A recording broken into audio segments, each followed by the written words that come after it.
जय दोस्तों, आपको बता दें पावर स्टार पवन सिंह की सबसे बड़ी खबर निकल के आ रही है जो कि भोजपुरी में तहलका मचा चुकी है। तो आपको बता दें भोजपुरी में जो कि काफ़ी ज़्यादा तहलका मचा रही है पवन सिंह का जो कि ये न्यूज़ है।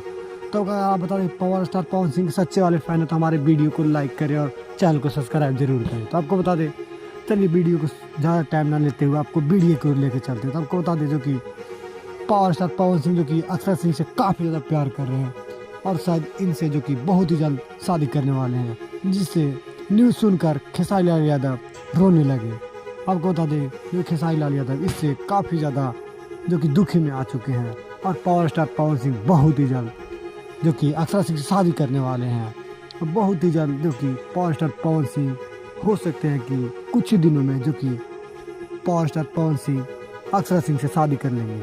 तो आप बताइए कि आप वीडियो में कमेंट करिए कि आपको ये न्यूज़ सुनकर कैसा लगा, क्या गलत है क्या सही है। आप हमारे वीडियो के अंत में कमेंट ज़रूर करें। धन्यवाद।